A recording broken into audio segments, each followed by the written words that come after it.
नमस्कार मित्रांनो, वचन दिले तुम्हाला या मालिकेच्या आजच्या भागामध्ये मी तुम्हा सर्वांचे अगदी मनपूर्वक स्वागत करते।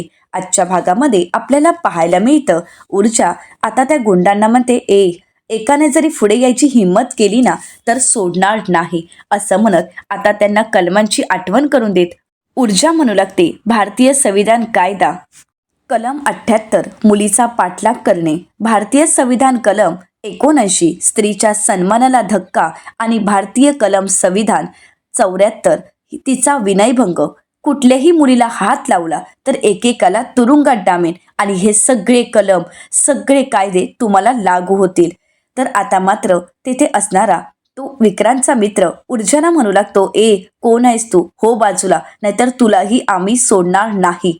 तर आता ऊर्जा खूप चिडते आणि तिचा रुबाब दाखवत म्हणते, ॲडव्होकेट ऊर्जा शिंदे म्हणतात मला, माझ्याशी कोर्टात वाद करायचा नाही आणि कोर्टाबाहेर नाद करायचा नाही। आता मात्र ते घाबरून गेलेले असतात। ऊर्जा त्यांना चांगलाच धडा शिकवते, तरी सुद्धा ते सर्वजण ऊर्जाच्या अंगावर धावून येतात, ऊर्जाला मारण्याचा प्रयत्न करत असतात आणि पद्माला त्यांच्या ताब्यात घेण्याचा प्रयत्न करत असतात। परंतु ऊर्जा मात्र एवढ्या सगळ्यांना पुरून उरते। ऊर्जा एकेकाला चांगलीच धूळ चारते। सर्वजण लोक बघत असतात, व्हिडिओ काढत असतात, परंतु कोणीही काही ऊर्जाची मदत करत नसतात। या सगळ्या गुंडांना फक्त ऊर्जा एकटीच नडत असते, तर पद्मा तिला सावरते। त्याचवेळी ऊर्जाच्या लक्षात येतं की पद्माचा ड्रेस फाटला आहे आणि म्हणूनच ऊर्जा तिच्या अंगावरचा कोट काढते आणि पद्माला सावरते। तर सर्व गुंड आता ऊर्जाला मारण्याचा प्रयत्न करत असतात, परंतु ऊर्जा त्यांच्याशी 2 हाताने लढत असते। ऊर्जा त्यांना देवी आईचं रौद्ररूप काय असतं, ही स्त्री काय करू शकते हे त्यांना दाखवून देत असते। ऊर्जा फक्त वकील नसते, तर ती न्यायासाठी अन्यायाविरुद्ध झगडणारी एक स्त्री असते। तिने आता सगळ्यांना चांगला धडा शिकवलेला असतो, परंतु शेवटी ऊर्जा सुद्धा इथे कमीच पडते आणि ऊर्जाला ते गुंड पकडतात, तिला मारण्याचा प्रयत्न करतात, परंतु पूर्ण शक्तीनिशी ऊर्जा पुन्हा एकदा त्यांचा हा डाव उधळून लावते आणि आता शक्तीपेक्षा युक्तिश्रेष्ठ असं करत तिथे असणारा गुलाल त्या सगळ्यांच्या डोळ्यात फेकते, त्यांना चांगलीच धूळ चारते आणि त्यानंतर त्यांच्या हातून पद्माला सोडवण्याचा प्रयत्न करत असते। पद्माला कसं बसं ऊर्जा त्यांच्याकडून सोडवते आणि त्याचवेळी तिथे मंग्या आलेला असतो। मंग्या आता ऊर्जाला विचारतो, ऊर्जा काय झालंय? ऊर्जा म्हणते, जे काही घडलंय ते मी तुला नंतर सांगेन, अगोदर या मुलीला इथून घेऊन जा असं म्हणत आता मंग्या पद्माला तिथून घेऊन जातो आणि त्याच ठिकाणी शौर्याची गाडी आलेली असते, परंतु त्याने काही पद्माला पाहिलेलं नसतं। आता ऊर्जाची लढाई त्याने पाहिलेली असते। ऊर्जा वाचवा असं म्हणत असते, सोडवण्याचा प्रयत्न करत असते, परंतु ते सर्वजण ऊर्जाला पकडून ठेवतात, तिला मारण्याचा प्रयत्न करतात। तर त्यातील एक आता ऊर्जाच्या डोक्यावर काठी मारणार, तर त्याचवेळी ऊर्जा म्हणू लागते, भारतीय संविधान न्यायव्यवस्था कलम 351 एका मुलीला भर पब्लिकमध्ये धमकावतोस, नाही जर तुला या सगळ्याची शिक्षा भोगावी लागली तर ॲडव्होकेट ऊर्जा शिंदे नाही। तर आता तो रागानेच ऊर्जाच्या डोक्यावर काठी मारणार, पण त्याचवेळी तिथे शौर्य आलेला असतो। आता शौर्याने आपलं शौर्य पराक्रम तिथे दाखवलेला असतो। या सगळ्यातून तो ऊर्जाला सोडवतो, ऊर्जाला त्या गुंडांपासून वाचवतो आणि त्यानंतर ऊर्जाचा हात धरतो आणि त्या गुंडांना म्हणू लागतो, देवीच्या पाया पडायचं असतं, देवी सोबत लढायचं नसतं। आता त्याचं हे वाक्य ऊर्जाच्या मनाला भावलेलं असतं। ऊर्जा त्याच्याकडे पाहू लागते, तर शौर्य ऊर्जाकडे पाहत असतो। शौर्याने ऊर्जाचा हात घट्ट पकडलेला असतो आणि या सगळ्या गुंडांपासून शौर्यानेच ऊर्जाला सावरलेलं असतं। आता ऊर्जा त्याच्याकडे अभिमानानेच पाहत असते, त्याच्यामध्ये असणारी ती धमक पाहून ऊर्जालाही त्याचा अभिमान वाटत असतो। तर आता शौर्य सर्वांना म्हणू लागतो, एक लक्षात ठेवा, कलम लावायला वेळ लागणार नाही। तुमच्या या धमक्यांना हे फुटपाथवर असणारे घाबरत असतील, पण मी घाबरत नाही। आता मात्र ते गुंड शौर्याला मारण्यासाठी पुढे येतात, परंतु शौर्य त्यांना पुरून उरतो। शौर्याने अगदी ऊर्जाप्रमाणेच त्या सगळ्यांना धूळ चारलेली असते, तरी सुद्धा ते गुंड काही तिथून निघायचं नाव घेत नसतात। ते शौर्याला पुन्हा पुन्हा मारण्याचा प्रयत्न करत असतात, परंतु शौर्य त्याच्या संपूर्ण ताकदीनिशी त्यांच्याशी लढतो आणि एकेकाला चांगलाच धडा शिकवतो। शौर्याने त्यांना चांगली धूळ तर चारलेलीच असते आणि त्यांची हाडंही चांगलीच खिळखिळी करून सोडलेली असतात। ज्या हाताने त्यांनी ऊर्जावर हात उचललेला असतो, ज्या हाताने त्यांनी पद्मावर हात उचललेला असतो, तिच्यावर अत्याचार करण्याचा प्रयत्न केलेला असतो, तेच हात आता शौर्याने तोडून ठेवलेले असतात. आता ते गुंड घाबरतात आणि तिथून निघून जात असतात. तर ऊर्जा रागानेच म्हणते, पळून गेलात तरी एकेकाला पकडून तुरुंगात डांबणार, तुम्हाला मी सोडणार नाही. आणि त्यानंतर आता ऊर्जाने तिथे असणाऱ्या सगळ्या पब्लिकची शाळा घेतलेली असते. ऊर्जा रागानेच म्हणते, झाला व्हिडिओ का? झाला असेल तर आता व्हायरल करा, होऊन जाऊन देत व्हायरल आणि स्वतःचीच लाज काढून घ्या.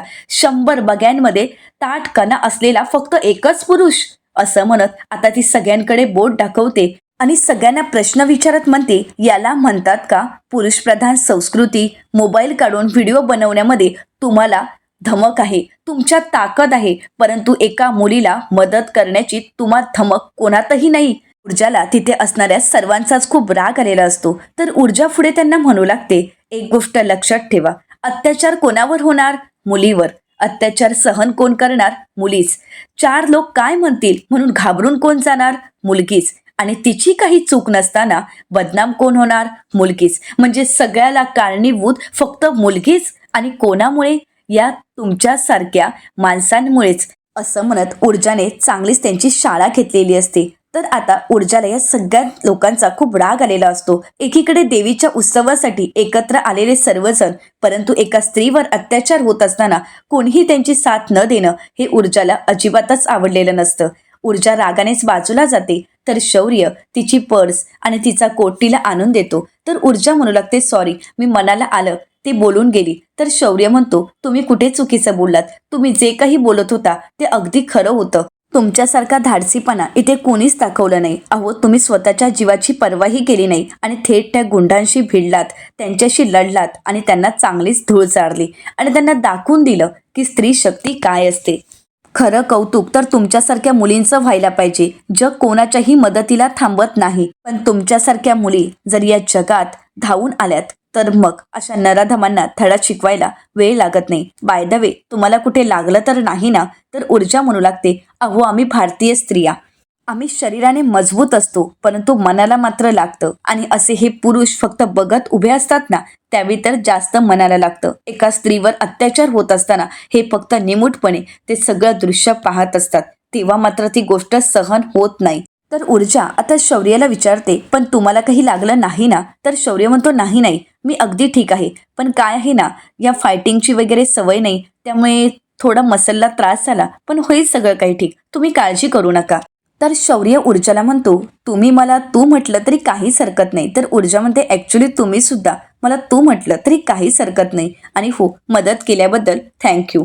तर ऊर्जाचं हे बोलणं ऐकताच शौर्य म्हणू लागतो, तू मला थँक्यू वगैरे बोलू नकोस, कारण तुझी मदत करायला मी केव्हाही तयार आहे. आता शौर्याचं हे वाक्य ऐकल्यानंतर ऊर्जाला काहीच कळत नसतं. ऊर्जा शौर्याला विचारते, म्हणजे?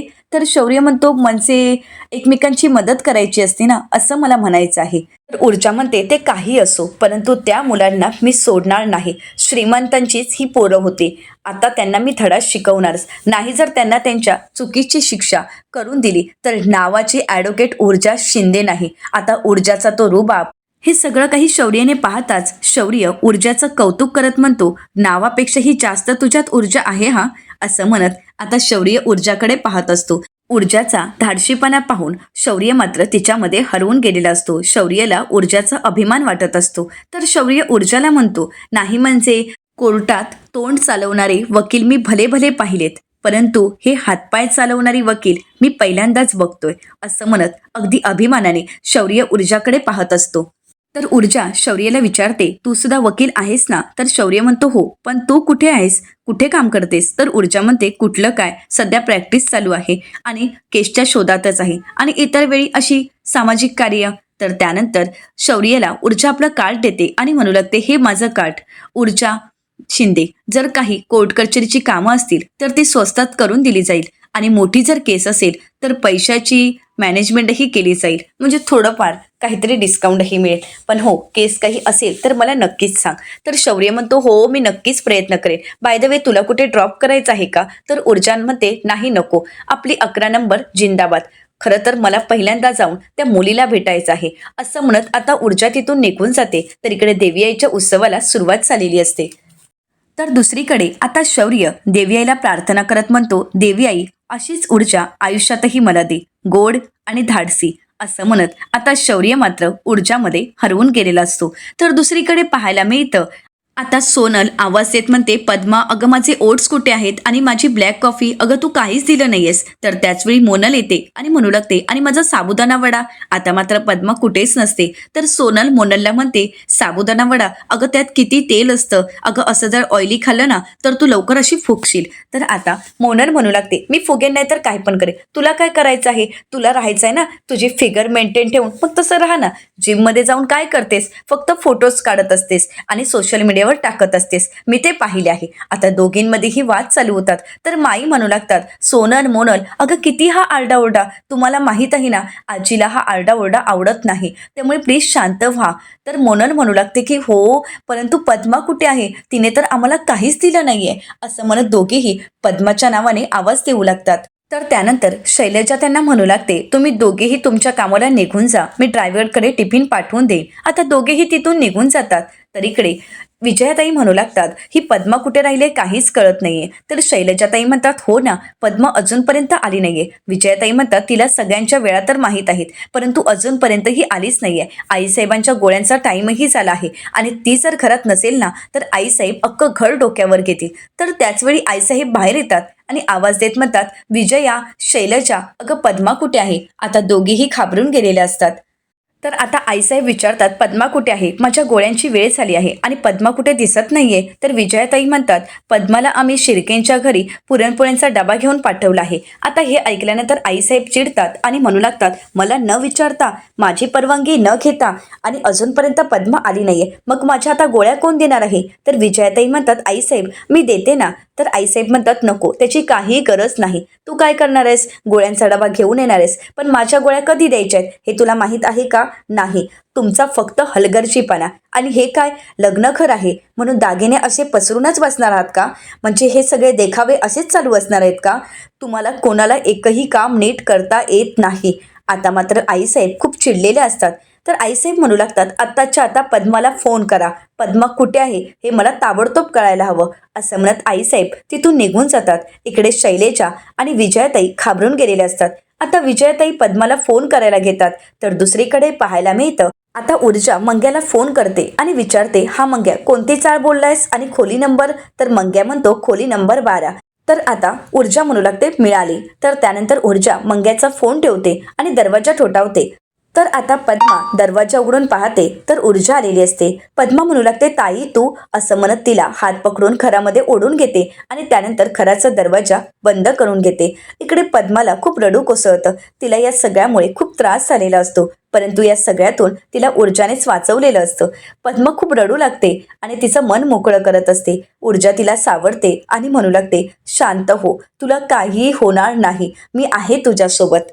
असं म्हणत ऊर्जा तिला शांत करते, तिला बसवते आणि म्हणू लागते, तू कुठे राहतेस, इथेच राहतेस का, आणि तुझं नाव काय. अगं मी तुला ओळखल्यासारखं वाटते, कारण मी तुला मार्केटमध्ये 1-2 वेळा पाहिलं आहे. बाळा तुझं नाव काय. तर पद्मा म्हणू लागते, पद्मा. तर ऊर्जामध्ये, पद्मा तू घाबरू नकोस, पण मला सांग ना, कोण होती ती मुलं, इथल्या एरियातली होती की तुझ्या ओळखीची होती. पद्मा मात्र खूप घाबरलेली असते, ती भिथरलेली असते आणि त्याचवेळी बाईसाहेबांचा फोन येत असतो. तर आता ऊर्जा म्हणू लागते, पद्मा अगं तुला फोन येतोय, उचल ना. परंतु पद्मा घाबरलेली असते, ती फोन कट करते. तर दुसरीकडे इकडे विजयाताई खूप चिडलेले असतात आणि म्हणू लागतात, ही मुलगी फोनही उचलत नाहीये, आता आईसाहेबांना काय सांगायचं आहे. आईसाहेबांनी तर घर डोक्यावर घेतलंच आहे, घराचं तर कोर्ट बनवलंच आहे आणि कारकून कोण, मी आणि तू. म्हणजे काही चुकीचं घडलं की विजया आणि शैलजा, म्हणजे या कधी चुकतच नाही आहेत का. तर आता शैलजाताई म्हणू लागतात, किती खडूस आहेत ना आपल्या सासूबाई, म्हणजे एकदाही मी त्यांना हसताना पाहिलंच नाहीये किंवा प्रेमळ शब्द पाहिलेच नाही आहेत त्यांचे. तर आता विजया म्हणू लागते, मग काय, कोर्टाची प्रॅक्टिस तर त्यांनी सोडली आहे, पण घराचं मात्र कोर्ट करून ठेवलं आहे. काही बोलायचं नाही, फक्त शांत ऐकून घ्यायचं आणि यांचे दरारे फक्त पाहायचे, म्हणजे सगळ्या गोष्टीला आपणच जबाबदार. आणि आता ही पद्मा कुठे गेली आहे तेही काही कळत नाहीये. पद्माला माहीत आहे ना घरच्यांच्या वेळा, तरी सुद्धा ही कुठे राहिली आहे. आणि एक कधी नव्हे त्या पद्माला घराबाहेर पाठवलं तर आईसाहेब आता आपल्याला काही जिवंतच सोडत नाहीयेत असं म्हणत इकडे मात्र विजयाताई आणि शैलेजाताई पूर्णपणे घाबरून गेलेल्या असतात. तर दुसरीकडे पाहायला मिळतं ऊर्जा आता पद्माला म्हणू लागते, पद्मा ग काय झाले, तू फोन उचल ना, कोणाचा फोन येतोय. पद्मा म्हणू लागते, मी ज्यांच्याकडे काम करते त्या बाईसाहेबांचा फोन आहे. कदाचित आईसाहेबांच्या गोळ्यांची वेळ झाली आहे आणि म्हणूनच त्या सतत मला फोन करत असतील. पण मी आता काय करू, बाईसाहेबांना सांगू का माझ्यासोबत काय घडलं आहे ते, असं म्हणत पद्मा खूप रडत असते. ऊर्जा म्हणू लागते, नाही पद्मा, आता तू कोणाला काही सांगू नकोस, तू अगोदर शांत हो, चल आपण पोलीस स्टेशनला जाऊ. तर पद्मा म्हणते, हो चल पोलीस स्टेशनला जाऊ ताई. असं म्हणत पद्मा उभी राहते खरी, परंतु पुन्हा एकदा ती कोलमडून जाते. पद्मा म्हणू लागते, नाही ताई, ती मोठ्या घरची पोर आहेत आणि त्यांनी जर उद्या ह्या सगळ्याचा सूड उगवण्यासाठी मला काही केलं तर, मला त्रास दिला तर, आणि कदाचित माझ्या जीवाचं काही बरं वाईट झालं तर माझ्या लहान भावाला कोण पाहणार आहे. नाही ताई, मी नाही येऊ शकत पोलीस स्टेशनला. तर ऊर्जामध्ये, मी तुझ्यासोबत आहे पद्मा, मी असताना तुझ्या केसालाही धक्का लागणार नाही. तरीसुद्धा पद्मा नकार देते आणि म्हणू लागते, नाही मी पोलीस स्टेशनला नाही येऊ शकत. ऊर्जा म्हणते, बरं तू शांत हो, मी तुझ्यासाठी चहा बनवून घेऊन येते. असं म्हणत ऊर्जा आता तिच्यासाठी चहा बनवण्यासाठी त्यांच्या किचनमध्ये जाते. तर दुसरीकडे घडलेला सर्व प्रकार विकीला कळालेला असतो. विकी खूप त्याच्या मित्रांवर चिडतो आणि विचारतो, कोण होती ती माणसं.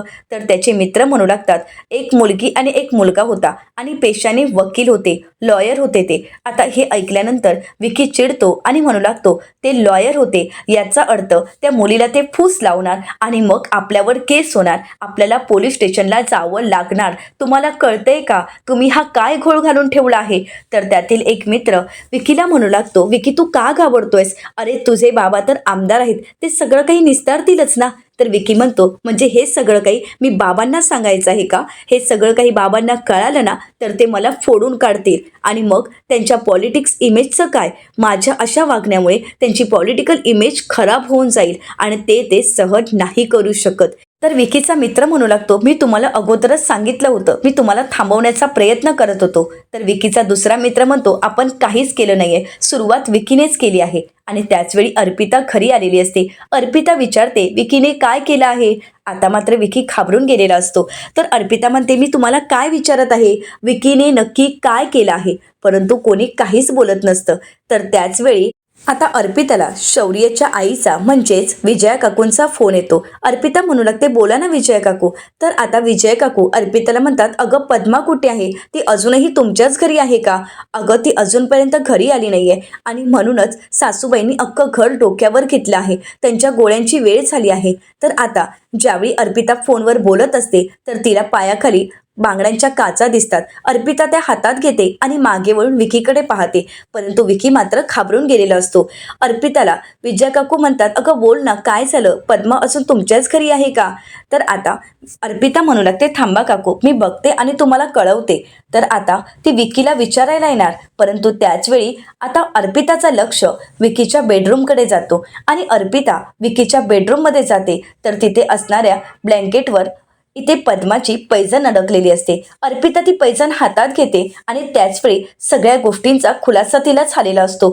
ते पाहताच अर्पिताच्या पायाखालची जमीनच सरकते. इकडे विजया काकू विचारत असतात, अर्पिता ग बोल ना, पद्मा आहे का घरी. परंतु आता अर्पिताला काय बोलावं काहीच कळत नसतं. ह्या सगळ्यामुळे अर्पिता मात्र पूर्णपणे गोंधळून गेलेली असते. आता इथे अर्पिताच्या हाती 2 पुरावे लागलेले असतात आणि म्हणूनच अर्पिता विक्रांतला जा विचारत असते, परंतु विक्रांत काहीच सांगत नाही. तर अर्पिता फोनवर काकूंना म्हणते, पद्मा इथून गेली आहे, ती येईल खरी. परंतु त्यानंतर अर्पिता विक्रांतला जा विचारते आणि त्याचवेळी तिच्या हाती पुरणपोळ्यांचा डबाही लागतो. त्यावेळी अर्पिता म्हणू लागते, इथे जहागीरदारांची मेड पद्मा आली होती ना. परंतु विक्रांत काहीच बोलत नसतो. तर विक्रांतचा एक मित्र म्हणतो, मी सांगतो. परंतु त्याचवेळी दुसरा मित्र म्हणतो, कपडे काही बोलायचं नाही. आता मात्र अर्पिता त्याचं चांगलंच थोबाड फोडते आणि त्यानंतर दुसऱ्या मित्राला म्हणते, बोल नक्की काय घडलं होतं. तर घडलेला सर्व प्रकार तो अर्पिताला सांगतो आणि त्यावेळी अर्पिताच्या पायाखालची जमीनच सरकते. आपल्या भावानेच हे सगळं काही केलं आहे हे ज्यावेळी अर्पिताला कळतं त्यावेळी अर्पिताचा संताप झालेला असतो. तर दुसरीकडे अर्पिता घरी न आल्यामुळे इकडे मात्र विजया काकू काकू आणि शैल्या काकू गोंधळून गेलेले असतात. तर विजया काकू म्हणू लागतात, शैलेजा अगं ती पद्मा काही बोलली होती का, ती घरी वगैरे जाऊन येणार आहे? कारण अजूनपर्यंत ती आलीच नाहीये, कुठे गेली असेल ही? कारण ती तिकडून तर शिर्केंच्या घरून निघाली आहे. तर त्यानंतर आता ते दिव्याला विचारतात आणि दिव्याला म्हणतात, तू त्या मुलीला तुमच्या चाळीत कुठे पाहिलंयस का? तर दिव्या म्हणू लागते, मी त्या मुलीला कुठे एरियात पाहिलंच नाहीये. तर आता दिव्याला तिच्या सासूबाई म्हणतात, अगं पण एवढी वर्ष चाळीत राहिलीस ना? तर दिव्या म्हणते, हो पण आता मी इथे राहते तुमच्या घरी, त्यामुळे तिथे नक्की काय घडतं हे मला माहीत नाही आणि आमच्या इथे एवढ्या चाळी आहेत की मी सगळ्यांवर लक्ष ठेवून राहायचं आहे का? तर विजया काकू म्हणतात, आवाज खाली, माझ्याशी नीट बोलायचं. दिव्या म्हणू लागते, आईसाहेब तुम्ही जर मला नीट विचारलं असतं तर मी नीटच बोलले असते, पण तुम्हीच माझ्याशी नीट बोलत नाही आणि म्हणूनच मला असं उत्तर द्यावं लागतं. असं म्हणत दिव्या तिथून निघून जाते. तर विजयाला शैलेजा म्हणू लागते, विजयाताई अहो तुमची ही सून या घरात आल्यापासून फक्त प्रॉब्लेमच सुरू आहेत. तर विजयाताई म्हणतात, या सगळ्यावर माझ्याकडे सोल्युशन आहे. तर दुसरीकडे पाहायला मिळतं, शौर्य आता त्याच्या ऑफिसला आलेला असतो, परंतु शौर्यला सतत ते सगळं काही आठवतही असतं आणि त्याचवेळी शौर्याच्या हाती आता ऊर्जा शिंदे यांचं कार्डही लागतं. आता ते कार्ड पाहिल्यानंतर शौर्य मात्र तिच्यामध्ये हरवून गेलेला असतो. आता शौर्यचे वडील हर्षवर्धन जहागीरदार आपल्या पियेला सगळ्या काही केसेसबद्दल समजावून सांगत असतात आणि म्हणू लागतात, शौर्यकडून ह्या सगळ्याचा फॉलोअप घ्यायचा आहे. तर त्यानंतर ते शौर्यला म्हणतात, शौर्य आता पेंडिंग केसेसचा तू फॉलोअप घ्यायचा आहे. असं म्हणत शौर्य त्यांच्या केबिनच्या बाहेर येतो आणि आता पुन्हा एकदा ऊर्जाचं कार्ड बघत तो म्हणू लागतो, डॅडच्या केसेसचा फॉलोअप तर मी घेणारच आहे, परंतु या केसचा फॉलोअप कसा घ्यायचा? असं म्हणत आता शौर्याची विकेटच पडलेली असते. त्याला ऊर्जा यामध्ये तो हरवून गेलेला असतो. आयुष्यात हवी असणारी ऊर्जा त्याला सापडली आहे असंच त्याला वाटत असतं. तर येणाऱ्या पुढील भागामध्ये आपल्याला पाहायला मिळतं, अर्पिता आता पद्माला फोन करते आणि म्हणू लागते, हॅलो पद्मा, आपल्या घरी जे काही घडलं आहे ते मला कळालं आहे, पण तू ते कोणालाही सांगायचं नाही. असं म्हणत आता अर्पिताने पद्माचं तोंड बंद केलेलं असतं. तर दुसरीकडे पाहायला मिळतं, शौर्य आपल्या वडिलांना विचारतो, आपण क्रिमिनलचं समर्थन करतो का? तर शौर्याचे वडील उत्तर देत म्हणतात, गुन्हेगार कोण आणि पीडित कोण हे ठरवणारं कोर्ट, आपण नाही, ते सगळं काही न्यायालय ठरवतं. तर दुसरीकडे पाहायला मिळतं, आता ऊर्जा पद्माना म्हणू लागते, मंग्याने तुला तिथून नेल्यानंतर एक तिथे मुलगा आला होता आणि तो नक्कीच आपल्या बाजूने साक्ष देईल, एकदा तो सापडायला हवा. तर आता ऊर्जा कोर्टात आलेली असते आणि त्याचवेळी तिची धडक लागते आणि त्याचवेळी तिला तिथे शौर्य सापडलेला असतो. आता शौर्य ऊर्जा आणि पद्माची मदत करेल का? तर अर्पिता या सगळ्यातून काय मार्ग काढेल? आपल्या भावाची बाजू घेईल की एका स्त्रीला न्याय मिळवून देण्यासाठी ती लढेल? हे पाहणं अतिशय रंजक ठरणार आहे. मित्रांनो, अशाच मालिकांचे नवनवीन अपडेट पाहण्यासाठी चॅनलला नक्कीच सबस्क्राईब करा. आजचा हा व्हिडिओ कसा वाटला हे कमेंट करून नक्कीच कळवा आणि आजचा हा व्हिडिओ आवडला असेल तर व्हिडिओला लाईक करायलाही विसरू नका. व्हिडिओ पाहिल्याबद्दल तुम्हा सर्वांचेच अगदी मनपूर्वक धन्यवाद.